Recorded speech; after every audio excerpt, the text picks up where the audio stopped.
যারা টক খেতে বেশি পছন্দ করো আজকের রেসিপিটা তাদের জন্য। টক ঝাল মিষ্টি শুকনো কুলের আচার। এই শুকনো কুল দিয়ে আচারটা খেতে কিন্তু ভীষণ ভালো লাগে। দুপুরবেলা যখন রোদের সময় গরমের মধ্যে কিছু টক টক খেতে ইচ্ছে করে তখন কিন্তু এই আচারটা খেলে বেশ মজা হয়। আর এই আচারটা দেখতে না যতটা লোভনীয়, খেতেও কিন্তু ততটা টেস্টি। আজকের রেসিপি শুকনো কুলের আচার। এখানে আমি 1 বাটির মতো শুকনো কুল নিয়ে নিলাম। আর এই কুলগুলি কুলের সিজনে শুকিয়ে রেখে দিয়েছিলাম। তো তাতে আমি সামান্য একটু জল দিয়ে ভালো করে ধুয়ে প্রায় 20 মিনিটের মতো ভিজিয়ে রেখে দিয়েছি কুলগুলি নরম হয়ে যাওয়ার জন্য। 20 মিনিট পর এসে জলটা ভালো করে ছেঁকে নিয়েছি। দেখো কতটা নরম হয়ে গিয়েছিল। এখন কড়াইতে সামান্য একটু সর্ষের তেল দিয়ে দিলাম। তো তেলটা ভালো করে গরম হয়ে গেলে 2টো শুকনো লঙ্কাও দিয়ে দিলাম আর একটা তেজপাতা। এগুলিকে ভালো করে লাল করে ভেজে নেব।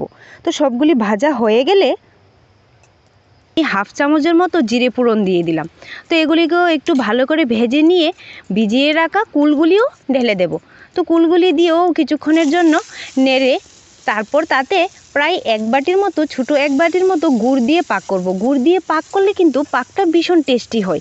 আর এই আচারটা খেতেও কিন্তু ভালো লাগে। আমার কাছে বেশিরভাগ গুড়ের আচারটা খেতেই কিন্তু ভালো লাগে। তো কালারটাও কিন্তু ভীষণ সুন্দর হয় গুড় দিয়ে করলে। তো এরকম করে আমি গুড়টা দিয়ে দিলাম, দিয়ে সামান্য একটু জলও দিয়ে দিয়েছি, না হলে তো গুড়টা গলবে না।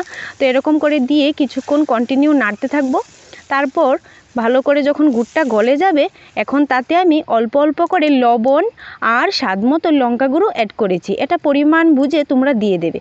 তো এরকম করে দিয়ে ভালো করে নাড়তে থাকবো। এরকম করে যখন জলটা প্রায় শুকিয়ে যাবে আর পাকটাও প্রায় মোটামুটি হয়ে যাবে, তো পাকটা যখন দেখবো যে প্রায় হয়ে গিয়েছে এখন তাতে হোমমেড একটা জিরের গুঁড়ো দিয়ে দিয়েছি। এখানে জিরে ধনে এইসব আমি ভেজে গুঁড়ো করে রেখে দিয়েছিলাম।